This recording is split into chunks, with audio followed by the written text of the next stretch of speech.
Hello and welcome to the Westphal Variety Hour on kchungradio.org, 1630 AM, Chinatown, for now. Over the course of the last 6 years, we've had the pleasure of speaking with, as the label would suggest, a wide variety of musicians, artists, and filmmakers. A discussion of ideas in either abstract or direct terms has always been the aim here. On this segment, we will hear from Josh Klinghoffer, also known as Plural One and 1/4 of the band Hacker. Framed within his song Steal Away, off his current Plural One release, I Don't Feel Well, I asked Josh just how he navigates this vast, endless wilderness of tonal options that are available to modern music makers in these times.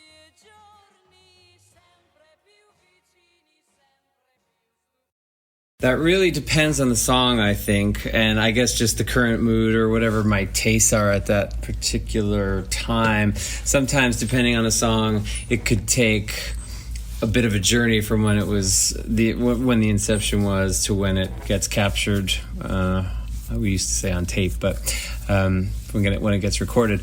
Steal Away, as with I Hear You, the last song on this most recent album, they both came out of a period in 2019 when I would be writing songs they would start with the Chili Peppers in mind, I guess, but then quickly, especially if they were these slower, sadder piano things, they would sort of get pushed aside and bookmarked to return to later. So with Steal Away, I mean, just when I rediscovered it, the following year when I was collecting ideas for this newer album, and just in line with my current taste, and in comparison to certain habits and methods of recording in the past, I just was trying to be a little more spacious, a little simpler. I still am trying to do that. I still feel like with every record, with every song, with every recording session, I try and do less and less. And yeah, like you said, there's so many options. There's so many colors to throw at the canvas that I have found in writing the song. Often it's beautiful to just have one or two, 3, 4, not 75, and not pile on things that get in the way of what the listener might connect to, and what clearly I connected to originally when the chords came out of the air. It was just that. It was just chords, and it was just those notes that made me reach for the phone to record it down before I forgot it, and whatever propelled me to play it for 5 or so minutes and allow it to take some sort of shape as a song. Kind of this has been my overarching discussion with myself since I've been making those records on my own, more or less, without the assistance of someone here and there. I'd prefer it just to sound and connect to people as if it was one person in a room, as much as I can, and still sort of serve the song and not make just a solo recording. So that's sort of, I'm trying to limit myself with the overdubs, because you could just sit there and pile on. Because of the somewhat limited time we had to make this record, I did 3 days of work up in Seattle at Studio Litho, at the very end of the recording process, where I was just going through everything and sitting there with a big pedal board and some modular synthesizers, and sort of looking at treatment possibilities or different sounds. And I spent a couple of days putting on things that I have no idea if they belonged there. Like the beginning of Steal Away is one of them. I was just getting loops on guitar, and I remember putting it down and going, I don't know, it doesn't need it. I feel like sometimes you overstep, and sometimes you throw too much at the canvas. I always look for any excuse to involve Nate Walcott and his sensibility and his compositions for everything he did on this album. I really adore. I always think about him ever since we toured together on the last Chili Pepper tour. I always am he's never far from my mind, just that I have such an amazing and talented collaborator, one text message away.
Next, we will hear Wit of a Staircase off the first Dot Hacker album, Inhibition.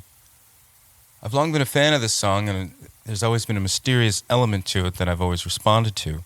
So even after I asked Josh in a general way how the song came about, I found that the song still retained that mysterious appreciation for me, if you will. And it's kind of at odds with that myth that, once you find out what a song is about, it doesn't mean as much, or it can kind of change its coordinates with you, or however you want to word it. I just found that that's not the case with this song. Lastly, this song has this amazing, syncopated, yet highly melodic bass line played by Dot Hacker bassist Jonathan Hischke, so I just was sure to inquire about that line as well. Wit of the Staircase is a song that was based on a Vanity Fair article called The Golden Suicides about a couple, Teresa Duncan and Jeremy Blake. They were both artists in different mediums. Teresa was a writer of sorts, and then she had an early blog, and I think she had a CD-ROM type game. It's been a while since I've checked in with that story, but she was in a relationship with a fellow called Jeremy Blake, who is a visual artist. His work is in the Paul Thomas Anderson movie Punch Drunk Love, and it was featured behind me when I was playing in Beck's band in 2003. It was also featured behind me to some extent at my sister's wedding when I got up impromptu, said a few words, and spoke about the Wit of the Staircase, because I should have said something to my brother-in-law Doug's mother the night before, and that's what Wit of the Staircase means. I think the French translation is a little more elegant sounding, but it just means the thing that you should have said in the past, that the thing that you remember that you should have said as you're leaving. And that was the name of Teresa Duncan's blog, and again, early in the days of blogging. But they increasingly found themselves sort of spiraling toward some sort of isolation, or either from the rest of the world or from each other internally, perhaps. And they had this sort of tragic end where she killed herself, and then he followed suit and did the same thing a week later. It just seemed like a tragic story, and I read this article. There's all sorts of other angles, all sorts of other things involved that piqued my interest. Bret Easton Ellis I think he he had written a screenplay about it, so that was something that I was interested and excited by. I think Gus Van Sant for a second was involved in that screenplay, or at least talking to Bret about making it. So there was this story that I was sort of obsessed with and mildly following, as much as you could follow a movie that's not made, when I was in my early days of looking for songwriting, things to write songs about, or my early days in the band in Dot Hacker, getting those songs together, I somehow turned that story into that song. So that's where that comes from, that song. And then I've texted Jonathan about the bass, and he says, the main bits are a regular bass doubled with a Roland synth bass, with the parts played slightly differently so they bounce around off one another. The distorted parts are a bass played through, he thinks, a Tech 21 bass double XL alongside the double synth bass, and with an octave pedal added for the extra heavy parts. That's what he thinks. And Jonathan is a very detailed bass composer, and I trust that if he's not 100% accurate, it's something as creative and thoughtful as that. That song is one of the highlights of that first Dot Hacker album, and showing what Jonathan can do. And he's definitely a player and a musician unto his own. He's like no one I've ever seen. That song was an example of the first Dot Hacker writing period, the block of the first few songs. I think there were four, 5, or 6 of them that we consider. It's like the original 6 in the NHL. The original couple of songs that we wrote together in our initial burst of togetherness. That was one of them. But that was always a really fun one for me to play live. I'm still very curious about that that story involving Teresa Duncan and Jeremy Blake, and I would still love for that movie to be made.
Next is Anger, also by Dot Hacker, which closes out their second of two EPs released in 2014. I asked Josh how his approach to the piano translates musical ideas differently than perhaps other instruments. Additionally, there's this wonderful orchestral arrangement running throughout this piece, and I inquired about that as well. The piano is just this mysterious thing that I've had in... I think we've always had a piano. Maybe the first couple years of my life we didn't, but we've always had a piano in the house growing up, and I always loved playing it. I taught myself how to play as well as I can, and somehow, like everything else, can play a little bit. I'm by no stretch of the imagination a good piano player, or a truly competent piano player, but I really enjoy writing on it, just because I think it's still so mysterious to me. You know, when I use my limited theoretical knowledge and I kind of apply it, I find more mystery there. You know, on the guitar, you know, I have that to a degree, but I'm a little more knowledgeable about what my hands are doing there. That was written on a piano that I was housing for the Silver Lake Conservatory of Music. They had a grand piano that they needed to store somewhere for a little while. So it came over to my house and lived for a bit. And I came up with a series of songs on it, just because I was playing it all the time. So I know Memory was written on that thing. Maybe Rest Assured. Anger, yeah, I just, that's just a chord progression that started one day and a melody to follow, and the string arrangement was written by Vanessa Fried-Barron-Smith, which was the cellist who plays a bit on the new Plural One album, and she's actually I think she's been a part of every record I've made in the last several years. I met her on the Gnarls Barkley tour in 2006, and she's mind-blowingly, dumbfoundingly incredible musician who I'm absolutely in awe of, and so lucky to have her nearby to color songs that I'm working on. And this was an arrangement that she wrote, and it's just phenomenal. The day I read this question, I was trying to remember how this came about, and I think I had worked with a couple different people on arrangements before, and then Vanessa was always a little shy to do any of the actual composing, and for some reason she did this one, and it's I told her the day I read this question, I told her that it's just it's insane to me that she would be shy about it, because it's just phenomenal to me. Anyway, I always had such a kick get such a kick out of watching people record strings to songs that I came up with. I love it more than... There's very few things I love more than watching that. So this arrangement and that one in particular was such a precious moment and such a precious memory. And I remember when, after the strings went on, and the way there's very minimal but very impactful drums or synth drums, this song had a particular puzzle to it in terms of mixing and getting it in order after all the ingredients were there. And Clint came into the studio one day and, like Leonard Bernstein, just sort of waved his arms around and pointed and gestured, and within a few minutes before us was this beautifully organized recording that had, lots of overdubs and a string section and upright bass and all these elements, and Clint made sense of it very quickly.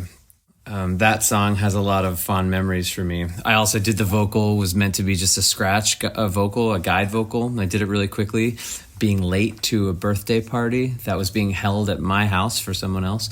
And I remember that. So I remember just singing it once and leaving, and then coming back to it and being really thrilled with what came out of my mouth. I really consider that song a triumph musically, especially, just the way all the elements sit with each other.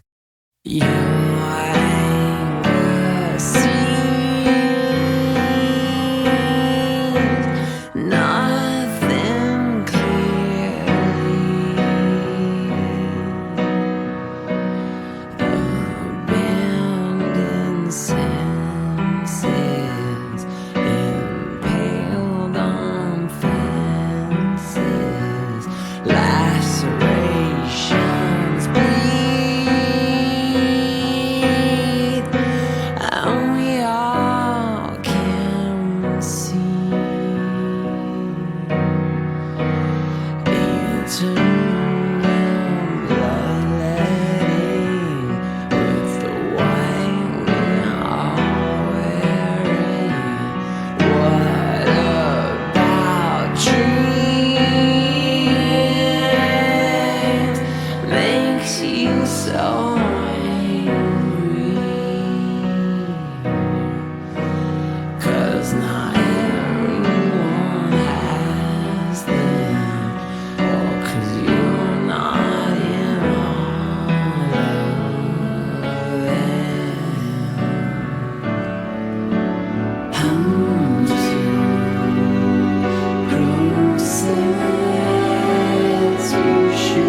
And we're hearing from Josh Klinghoffer discuss his creative process.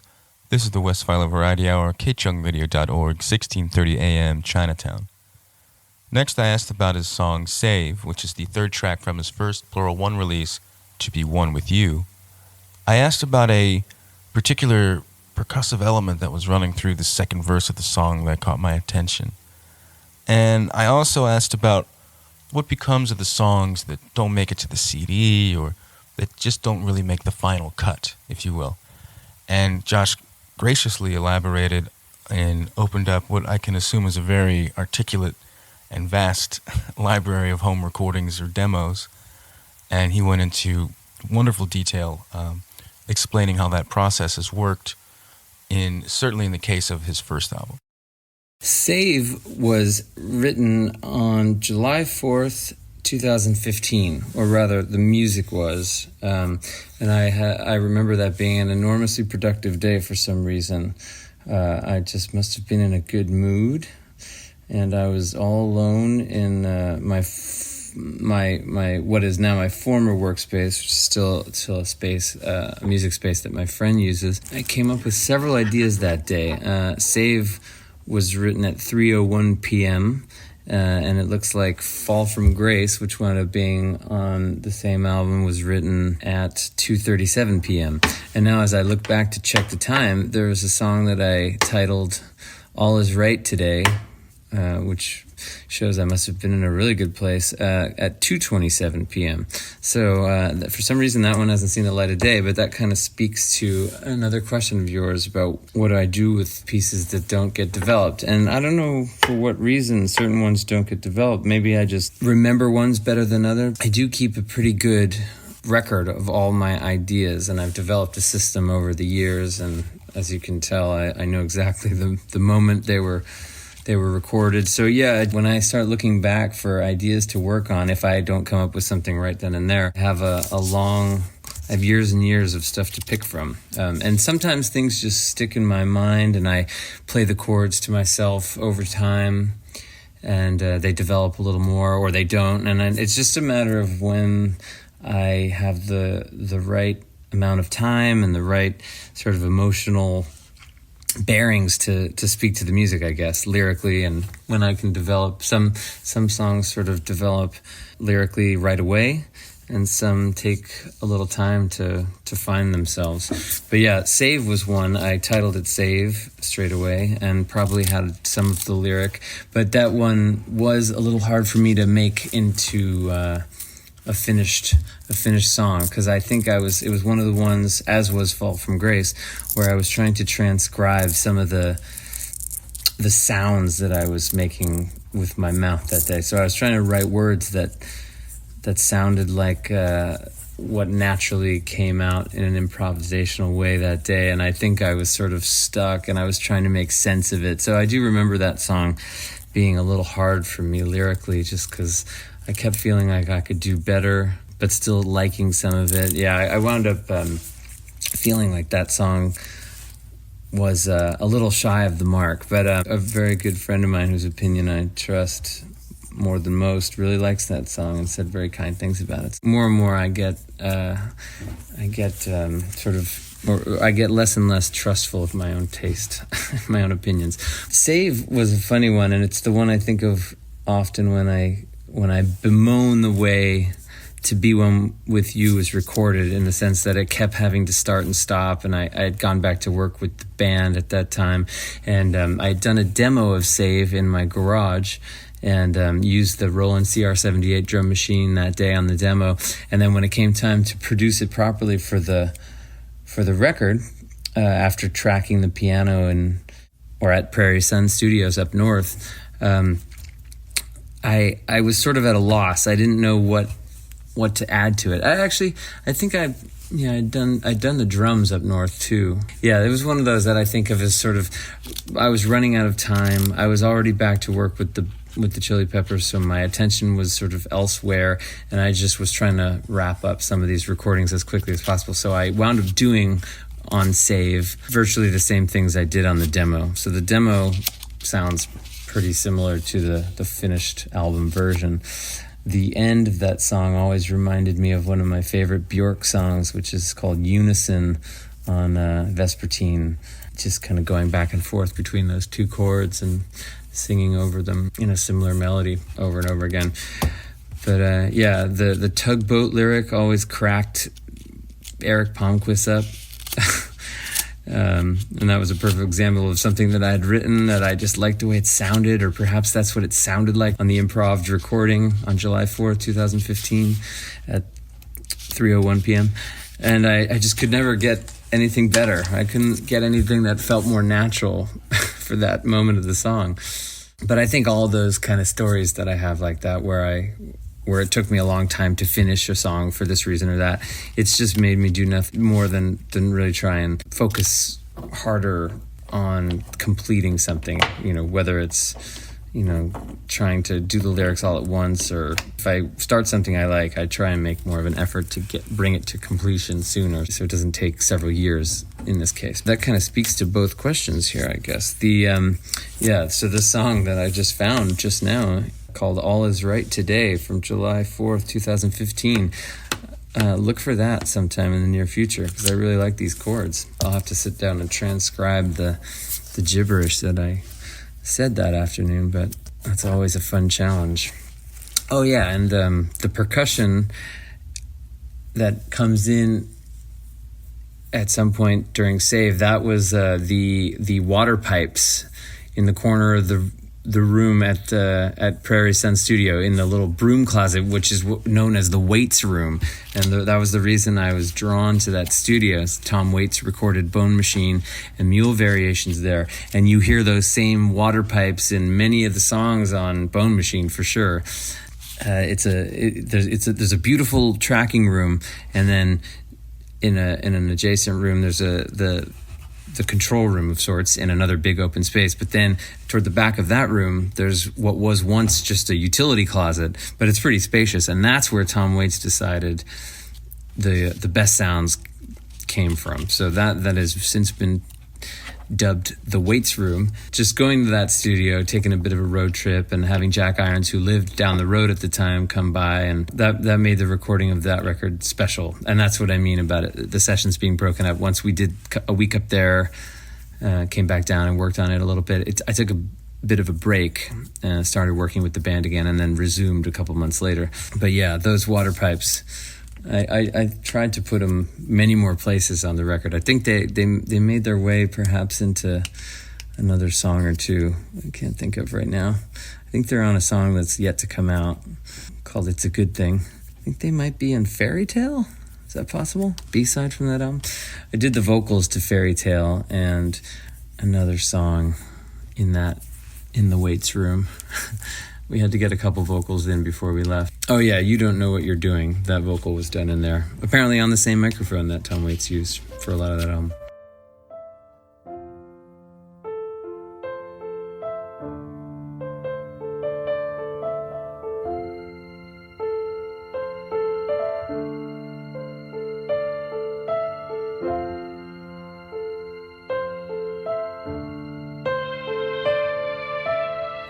You know that thing on the tip of your tongue. Gotta go and search through the files. That thing you shouldn't be saying. Got one go around who you saving it for. Everyone up in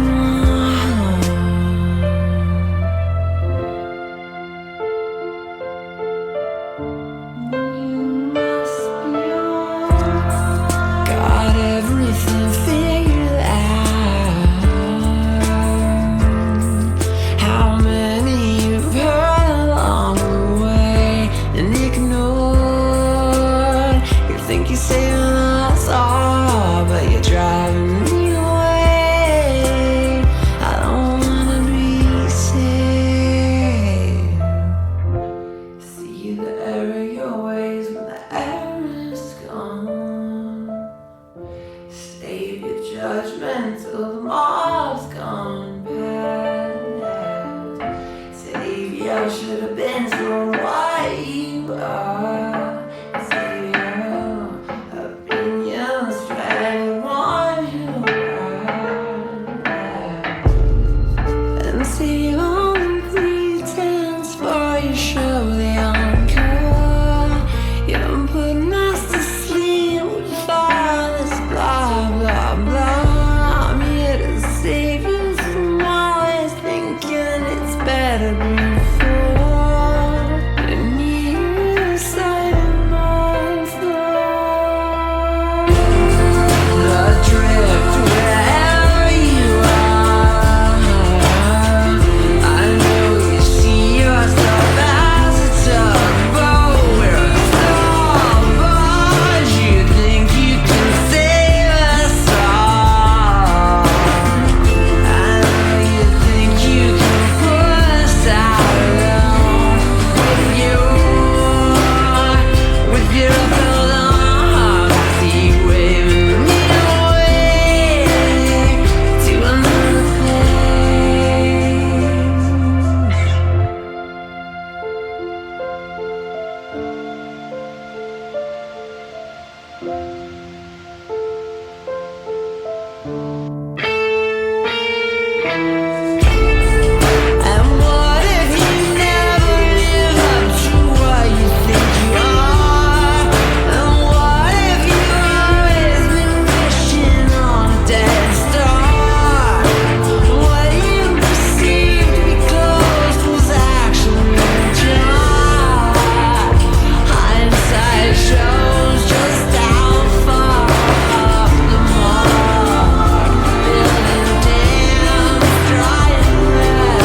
listening to Josh Klinghoffer explain his creative process, and we are better off for it. Thank you, Josh. This is the Westfiler Variety Hour, kchungradio.org, 1630 a.m., Chinatown.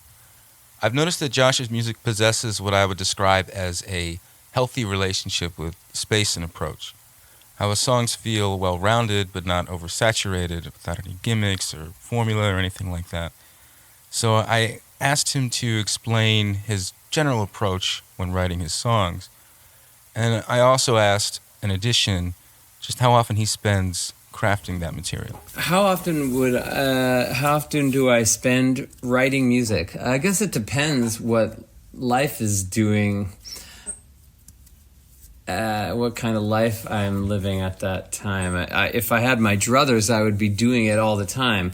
The beginning of March, April 2020, it was every day, all day.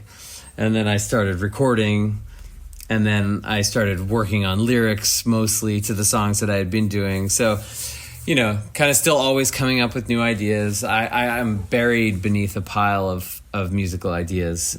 So there's never a shortage of things to write to or work on, but I'm still always coming up with new ideas. And I've figured out how I work best, I think, and just making sure to get everything down. If there's something that I like, even in the littlest bit, I get it down so I can build upon it later. I think sometimes things can write themselves from start to finish in one go, and sometimes things take sometimes they need training wheels for a bit. But yeah, often, I guess that might speak to how developed or how much I connect with an idea or a piece of music, is how much I can see its journey right at the beginning, and thinking about overdubs or the kind of sounds I want to put on them later. Some of them, at least a lot on this current Plural One album, a lot of them kind of said what they wanted to say to me in the first of their existence. So I'm trying not to pollute the original spirit of an idea or a song with too many overdubs or extra sounds. I think being an editor and self-editing and really having something of an honest dialogue with yourself about the work you do is important.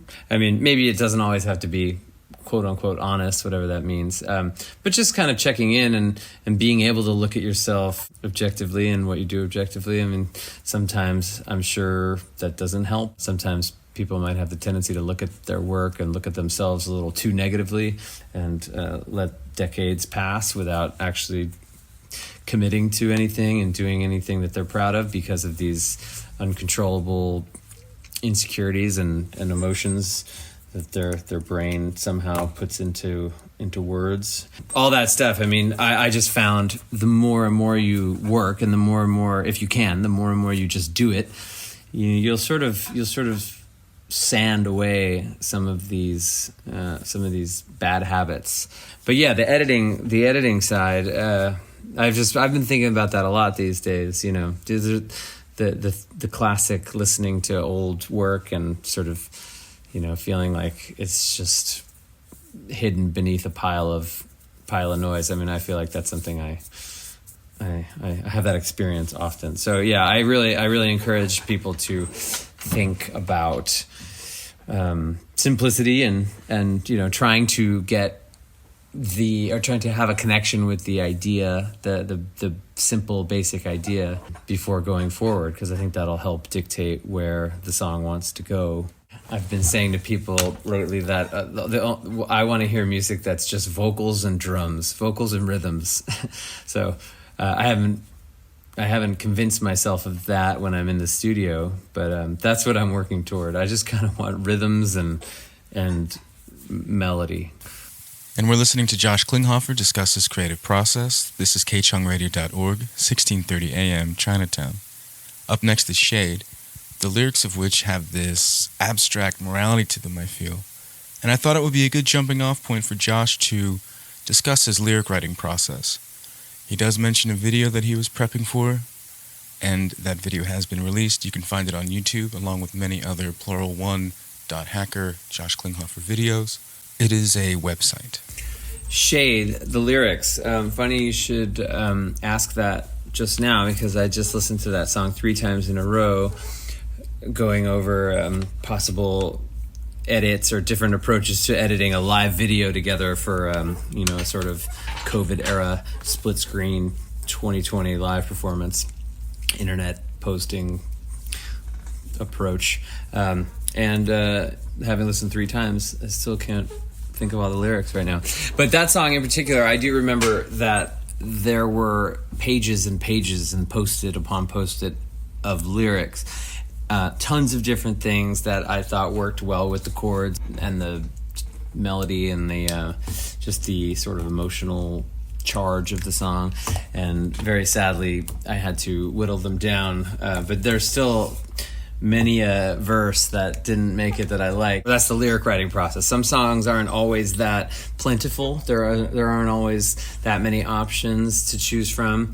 And depending on how long a song hangs around in my mind or in my, in the oven, different kinds of lyric can come, one day, and then 2 or 3 months later, another entire type of lyric or sort of angle to the theme might show itself. And a lot of the time, the process for me is collecting that. In the past, as I've said before, I've been terrible at finishing things, and it's mainly because I either, or maybe a combination of not being able to sit still long enough, but always having something to do and not being good at the discipline to sit there and finish a song right then and there, which I feel like I'm getting better at. But yeah, for me, a lot of the time the process is corralling sometimes years worth of notes and years or just pages and bits and pieces of paper here and there with different lyrics on them and sort of trying to make some sort of coherent sense out of them. Sometimes I do it to do the musical version of that, or the oral version of that, where I listen to and I try and transcribe what I'm saying. But more often than not, it's the collecting of different thoughts and ideas and trying to turn them into something that makes sense, at least to me. Once in a blue moon, if I'm able to feel free enough to, I will sit down and write something lyrically start to finish. I've done that more so than ever in the last year, which for me has felt very good, even in the midst of this tragic period that we find ourselves in. I do that musically all the time, sit down at the piano or the guitar and sort of come up with a finished song, basically improvising, sort of picking the chords on the fly and finding myself a full song. And then it's the next step is just sort of finding something that I'm interested in saying, which is often the hardest part for me, just because so many things have been said, and I have a pretty specific sound that I want. So even if there's something I want to communicate, I have to do it with the words that fit those sounds. So that's what I feel it is. It's like sculpting for me. There's lots of clay covered wet hands. It's a mess, and there's lots of double-sided tape and post-it notes. Never had a direction, anything to draw your attention away. Your mind's a prison reflecting something. So many decisions take leave of reason.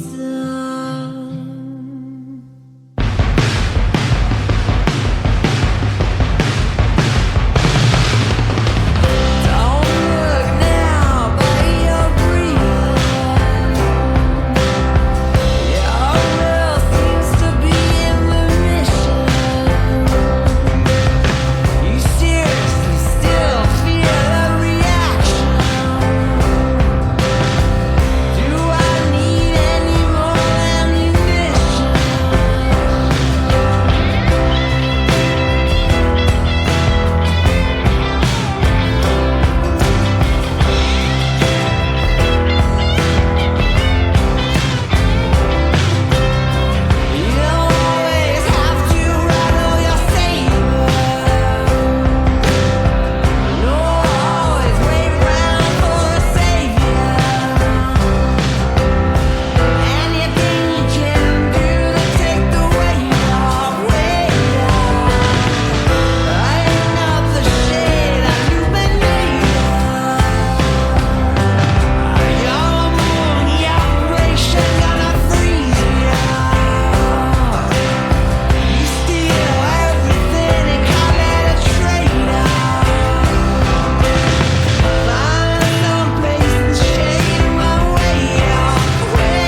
And we're hearing from Josh Klinghoffer discuss his creative process.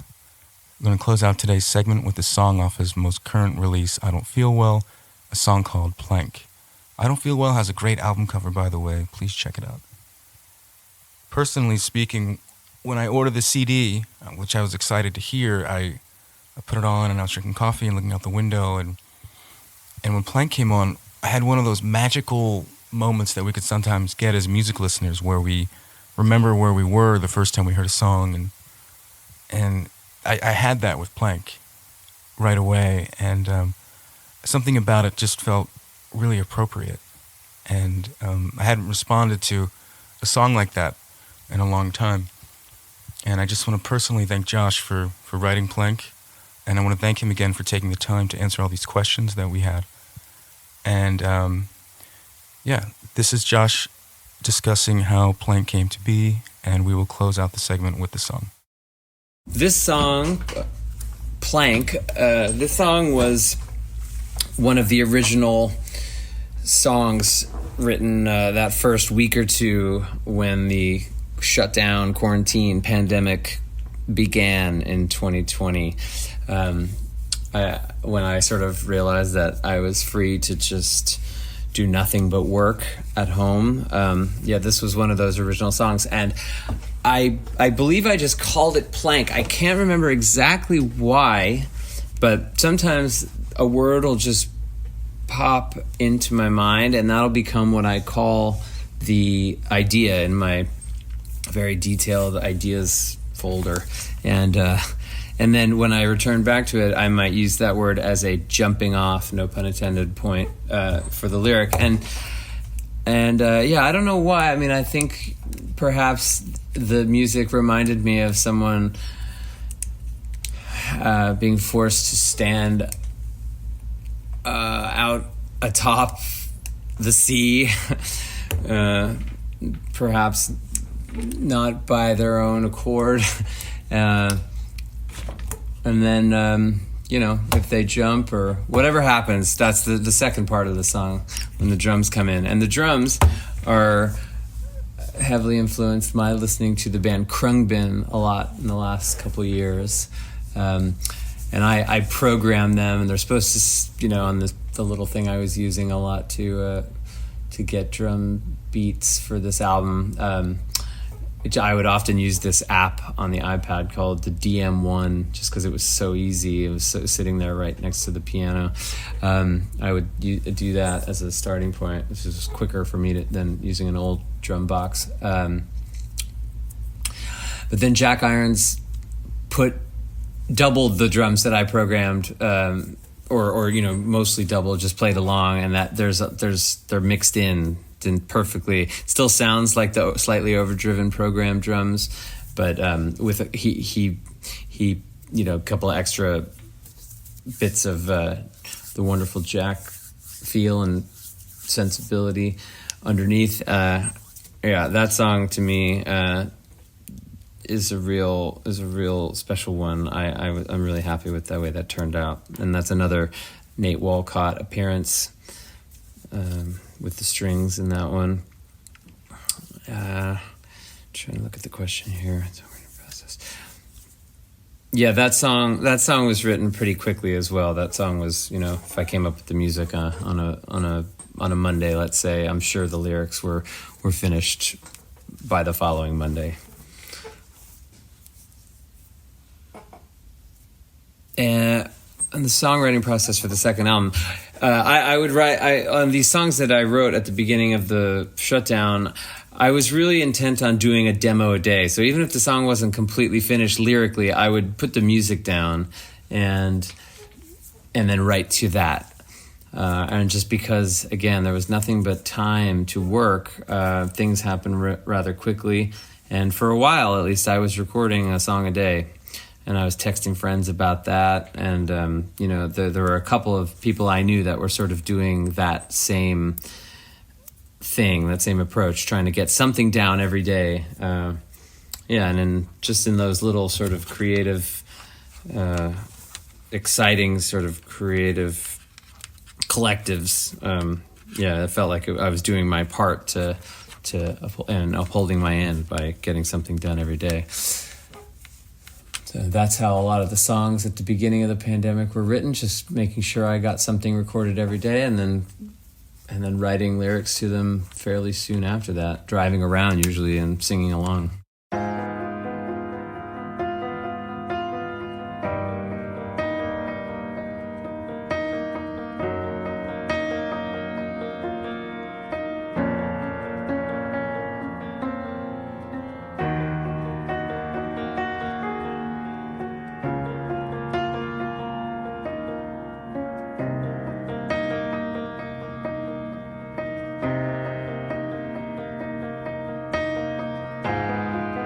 Course of the ship you're on, set for a hand, open wide in the wind, with certain death blow.